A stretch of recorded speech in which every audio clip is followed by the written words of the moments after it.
So a privilege today to be joined by the Big Devils boss, Todd Kelman. Todd, plenty to catch up on. We haven't spoken to you for a while. We can only start in one place, really. You were there. You experienced the CHL last week, a defeat and a victory that some people are calling the greatest in Devils history. I thought the fans came across as fantastic ambassadors of this club. What was it like personally for you? Yeah, it was. I mean, it was big. It was. I don't know if it was the biggest win in Devils history. I would say the playoffs after 19 years, or the league after 20 years, or whatever it was, were bigger. But as far as the CHL goes, it was a historic win for sure. As far as the fans go, I was there, so I can say this firsthand. As far as away games and the fan experience, hands down, the best performance I've ever seen by the Devils fans. It was insane. They sung the whole time. They went head to head with the Graz fans about making noise. The thing I'm always jealous about the teams on mainland Europe, German teams, Austrian teams, they have this crazy section all the time, right? And even when they came here, like you remember when Bern came here, and they have this area which is just nuts. It's so different than the rest of the fan base, and I know we get that on away games because you get all the fans grouped together. They're all sitting together. They're singing songs. They're chanting, and it's awesome.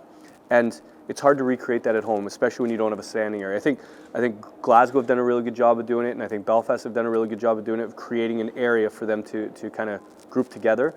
And it's something we got to look at because I can't experience. I have chills thinking about it now. It was that good. It was amazing. And the players, like the first thing they mentioned after the game was how good were the fans. And I got to be honest with you, the fans can be great sometimes, and you're pretty dialed in on the ice, and you don't necessarily notice them.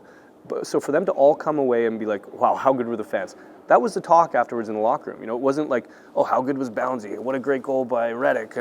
What a great goal by McMonagle. It was, how good were the fans? And you see that. They came out there, they clapped along with the fans, they cheered. That's an experience that they'll remember forever. And it was very special to be a part of it, and I'm glad that the owners were there. Well, two of them were there, and I'm glad for the staff that they got to experience, and I'm really happy that the players got to see and got to feel the appreciation from the fans, but also got to show their appreciation to the fans. It was big. It was a cool moment for the organization.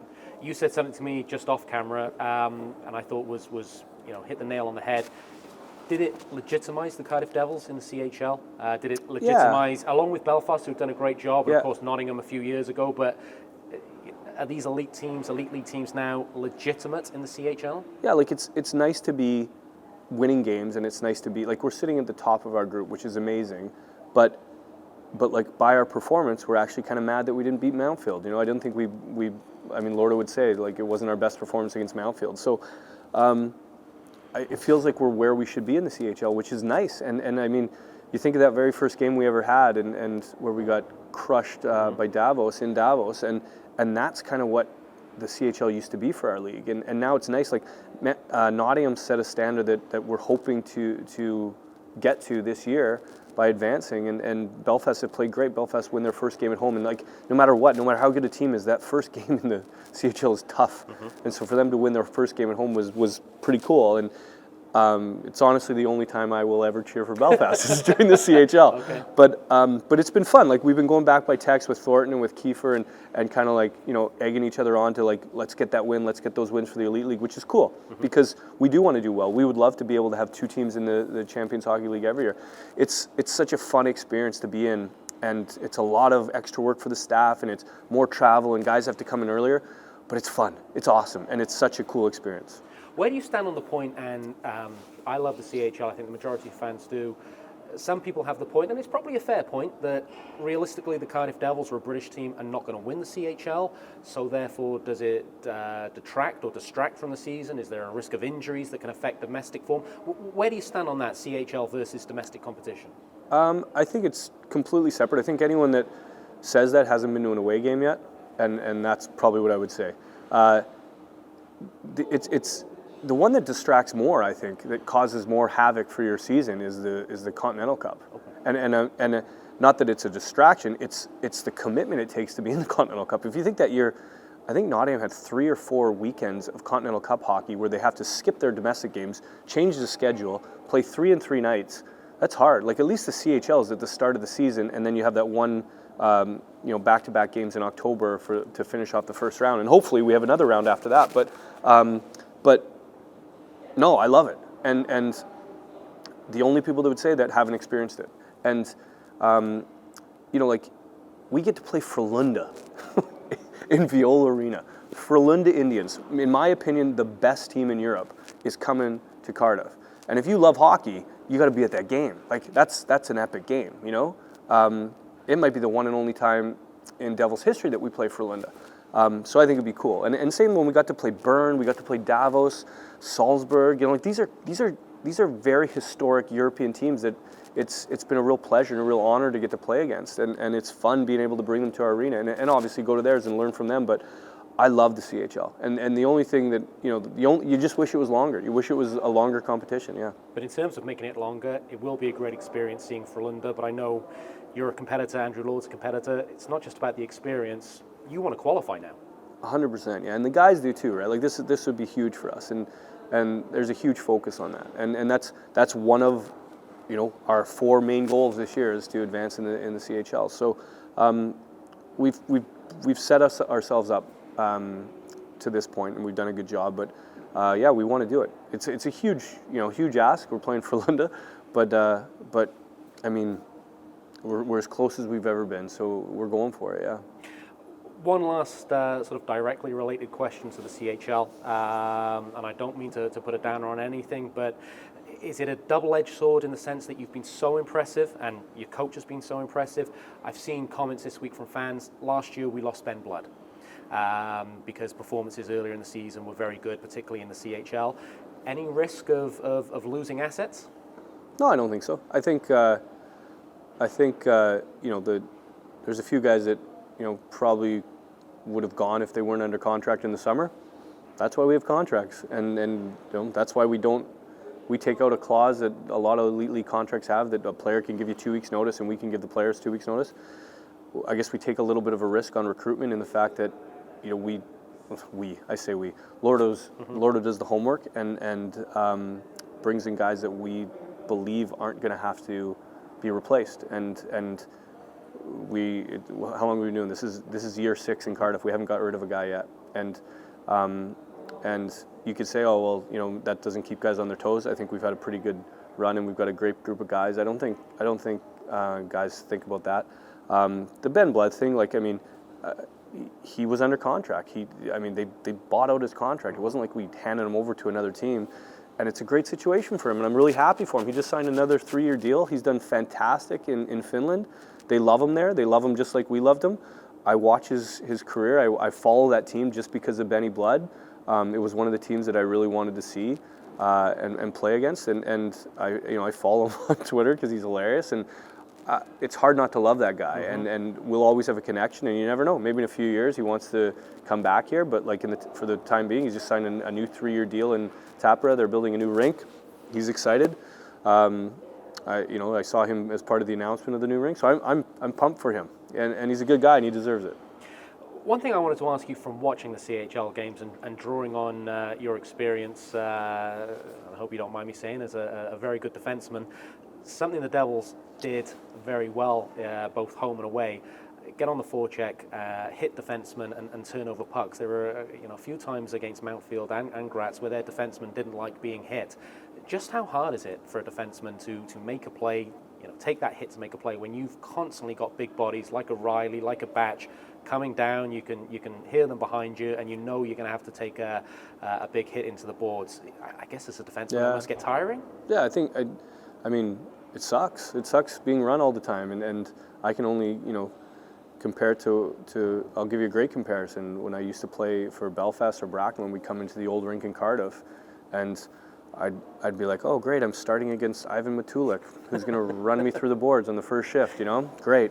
And we used to just talk and be like, let's just weather the storm here. Let's just try to not get injured or run through the boards here for the first few minutes. So it sucks being run, but our team is exciting. I love our forwards. I love the energy they have. Like the new guys, they're all big bodies up front. Like McNamee. McNamee's a sneaky big body that can hit. And then obviously Mario Mackey throws his body around, and Riley is one of the best power forwards I've ever seen in this league.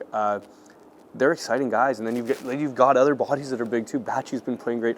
The one guy that has probably been hitting more so far this year than he has, Linger. Yeah. Like, what happened to Charles Langley over the summer? Man, that guy is on a mission. Like, I don't know. The playoff weekend change him? Oh, I think so. I think he's just Linger's a great guy, and I really like him. I know him pretty well. Our kids play rugby together, so I probably know him better than some of the other guys. But he's like on a mission this year. I don't know, honestly. Like I honestly, the first game I saw him throw 2 huge hits, and I actually was like, look at Massey out there crushing guys. And then I was like, wait a second, that's Linger. And you add in his hands and his skill. Like I love it. I love watching him play, and I love watching him play even more this year than last year. So Batchy's been unbelievable this year. Batchy's, he's. Well, I was going to ask you about that fourth line, Myers, Duggan, and Batch, because they were pretty. How can they be a fourth line? How can they be a fourth line? They're so good. They've been so good. Yeah. And Mizey's been tremendous this year. Dougie's he's old. He's old beyond his years on the ice.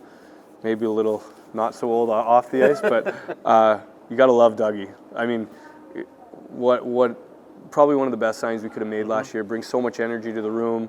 Love having him around. It's nice to have a young guy in the locker room joking around and stuff. And but he had a hell of a summer too. Put on a lot of weight. He somehow got faster. He throws the weight around.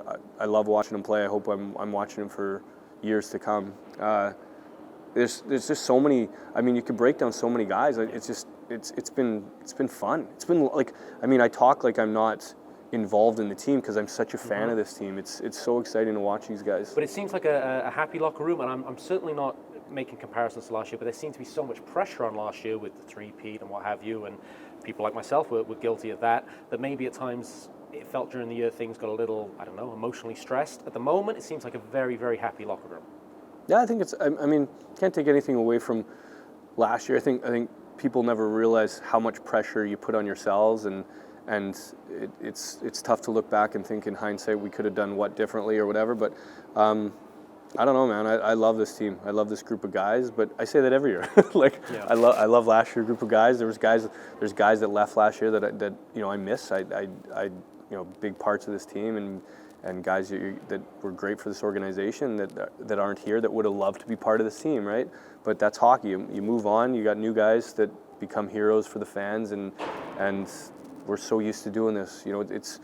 You're in tears saying goodbye to someone at the end of the season, and then you're in love with the next group of guys that are just fantastic players. So. But you must have seen the comments in the summer, or maybe you didn't, because I know sometimes you don't look. Steve King, of course, did the article saying how other teams were rightly, if they've got the money they're spending to improve their roster, and the Devils had been a benchmark for a few years, and there was a concern amongst some of the fan base that maybe the Devils didn't have the stacked resumes of some of the other teams in the league. I don't know whether you saw that. I don't know what you think of that. And I guess I don't honestly like talking about what teams spend or anything like that. Like, I mean, there's other fans that'll watch this interview and say we spend the most in the league. I would have a different opinion of that. Then someone else will tell me that we don't. Someone will tell me Sheffield does, or Nottingham does, or Belfast does, or we do. Or, I mean, the big teams spend good money. We spend more than the smaller teams.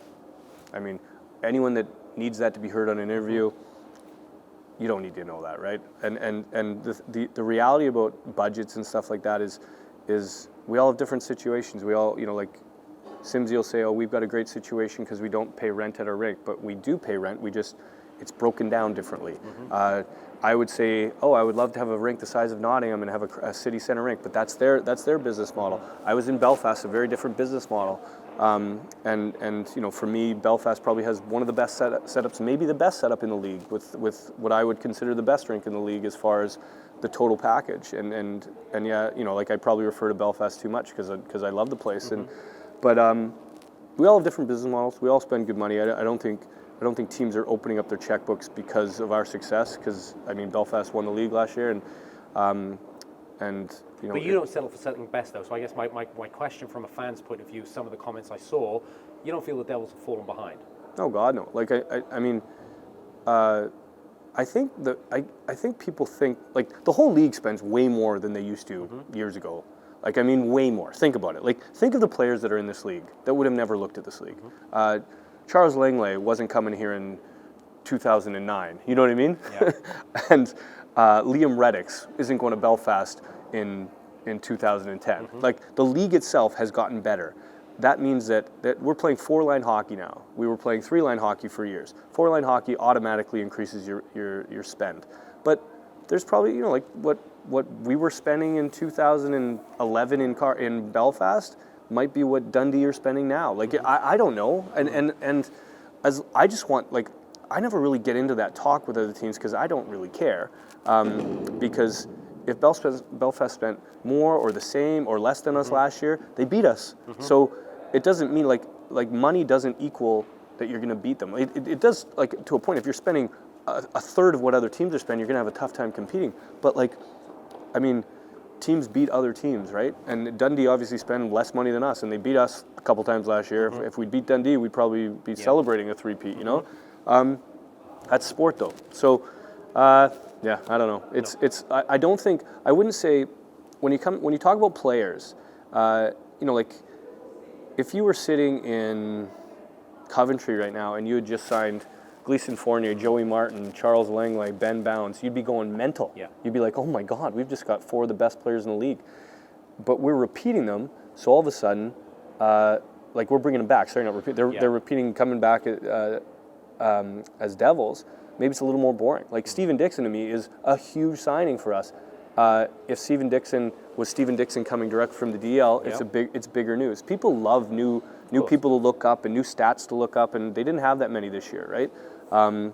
So if you're a fan, like, it was probably a great summer in Belfast because they had loads of new bodies, right? And that's not because they don't have a great setup. It's because they had a lot of success. They won the league, and they had a lot of guys move on. And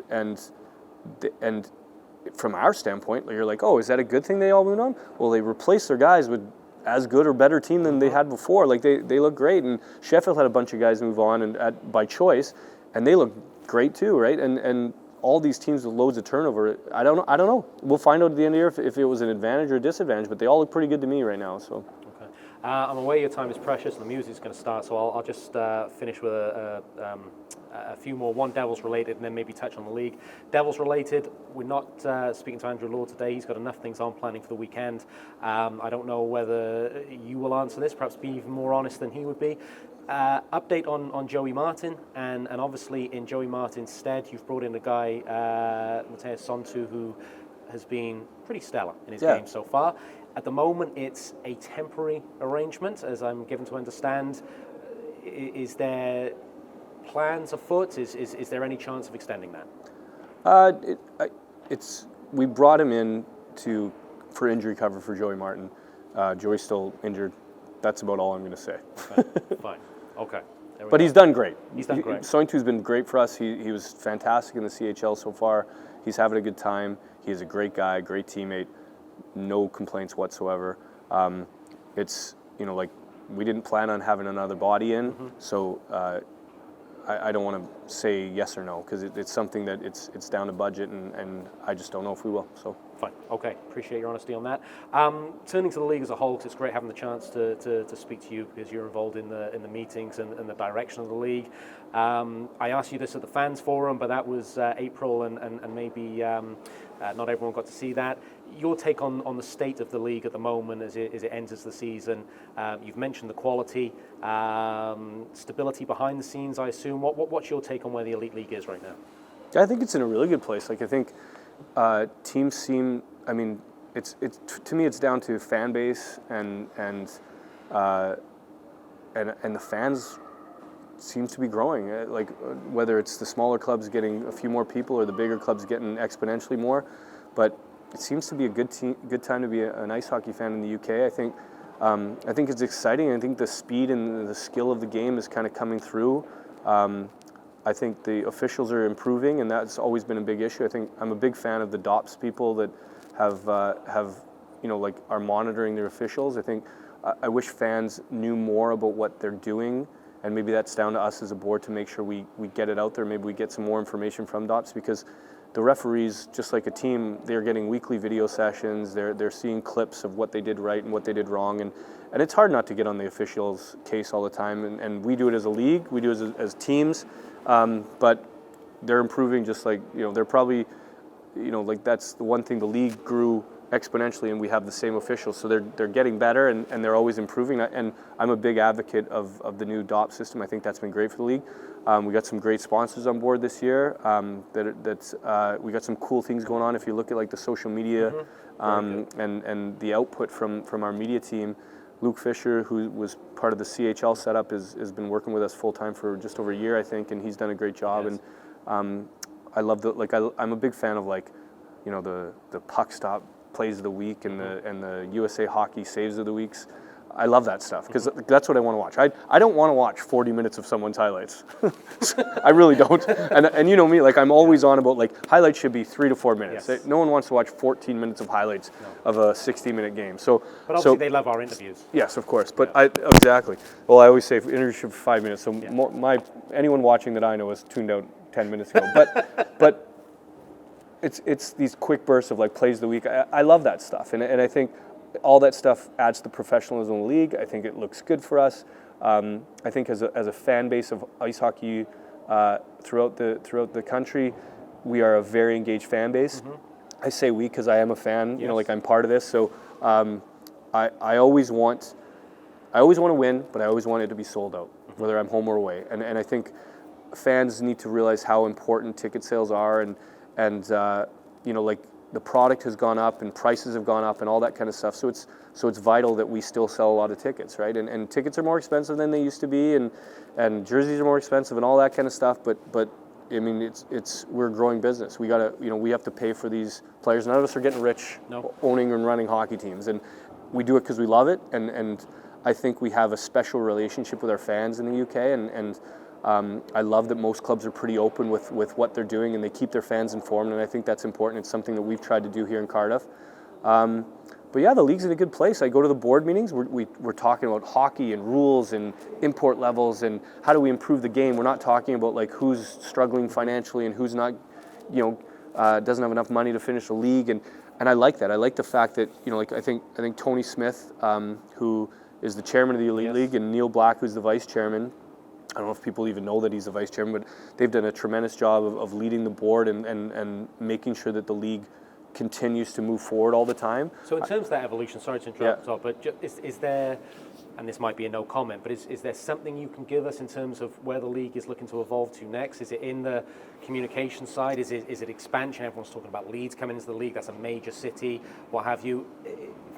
Is there anything you can sort of give us in where the league's looking to evolve to? I think it's weird, because if you're talking about any business, right? People always say when you have a good year in business, they're always like, what's next? What are you doing to grow and stuff like that?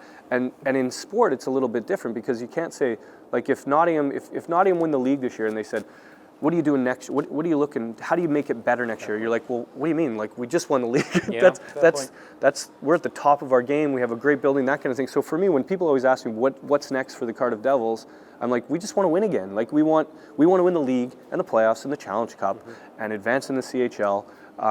That's our goals. That's our 4 goals. And we want to sell more tickets than last year, and we want to sell out more games than last year, and we want to grow sponsorship and grow our fan base. That's it. That's it every year. So it's not like if we win the league, I'm like, oh, well, we need 5,000 more seats, and we're going to build boxes all around the arena and build another tier. We're not.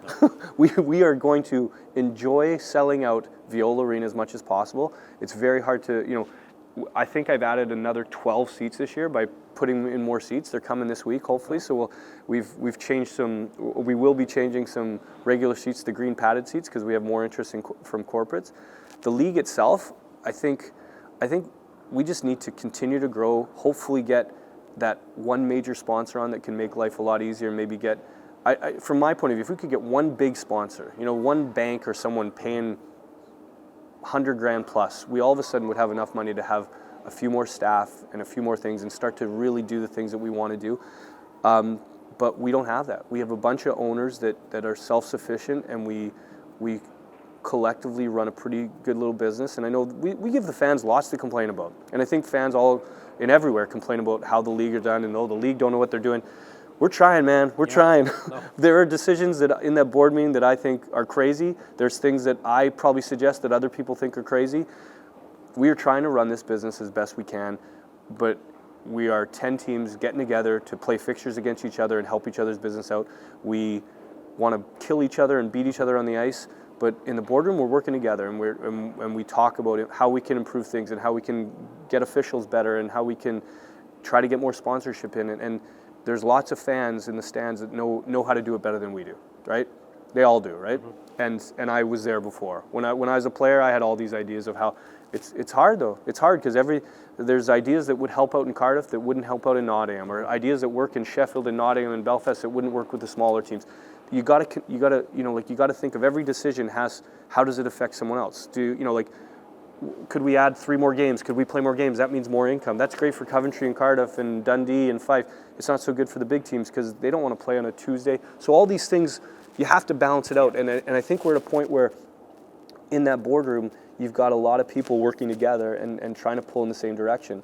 But we can't keep everyone happy all the time. So from a league standpoint, and a long-winded answer to that, I'm really pleased with where the league is right now. I'm always looking to from a league standpoint, how we improve. I think Neil Black and Tony and myself probably spend a far more significant amount of time than we should on the league than we do with our own clubs. Mm-hmm. And I think if you ask my staff, they probably wished I spent less time worrying about the league than I do about the Devils sometimes.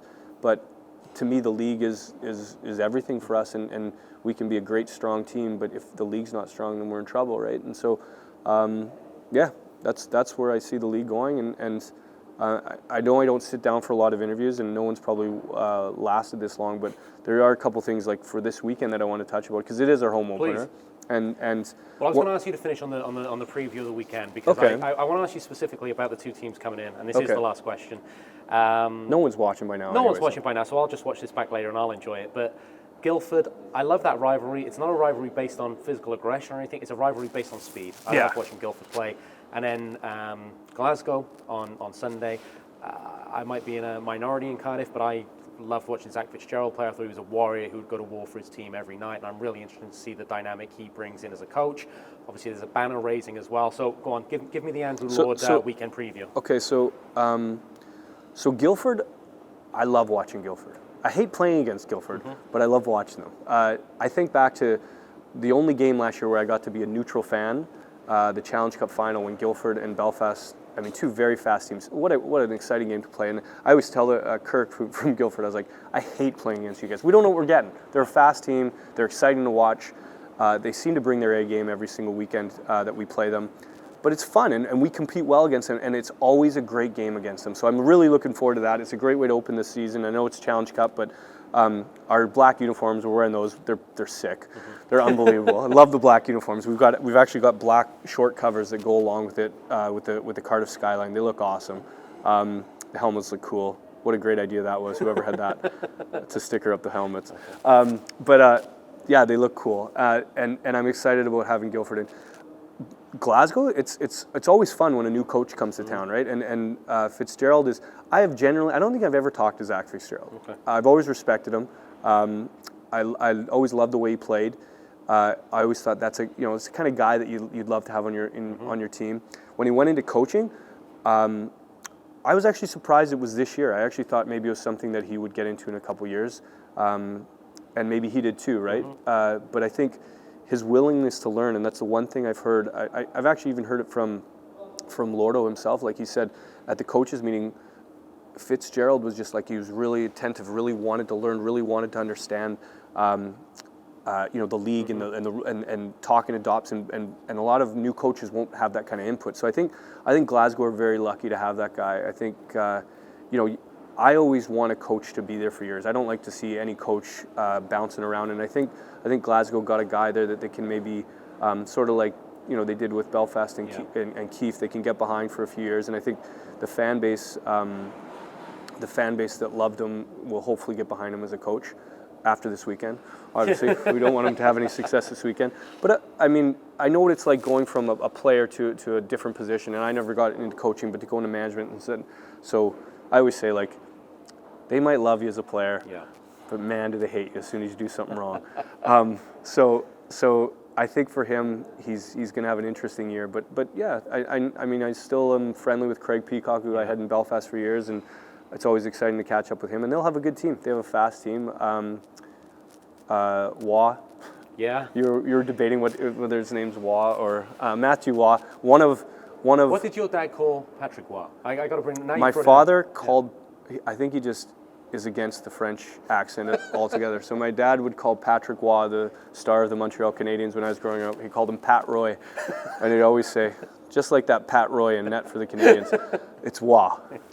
My dad's definitely not watching after 5 minutes of this, but it's Patrick Waugh. Anyways, Matthew Waugh, one of the best players historically in the Elite League over the last few years.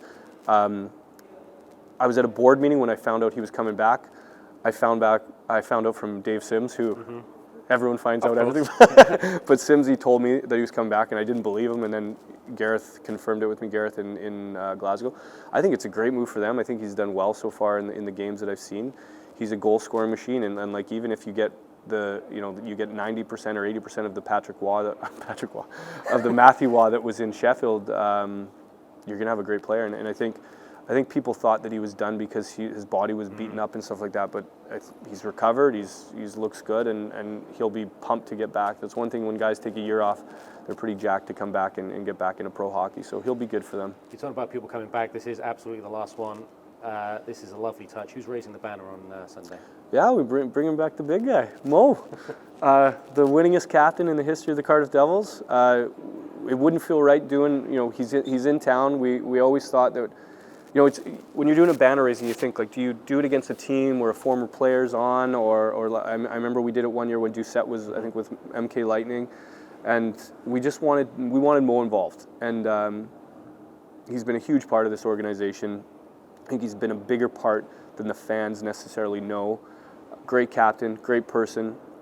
One of the first guys we signed when myself and Steve and the other owners, when we took over as a management group, Lordo, one of the first guys he talked about was Mo, and you never look back, and I never, he's done so many great things for us, whether he's playing on the first line with Joey Martin and Andrew Lord, and top 5 point scorer in the league, to playing whatever role he ended up playing every year. He bounced around like whatever we needed him to do, which is why he made him such a good captain, and probably to the detriment of his points and stuff like that. He would just accept whatever role and do it without complaining. And I always said Mo's a guy that I would love to have played with.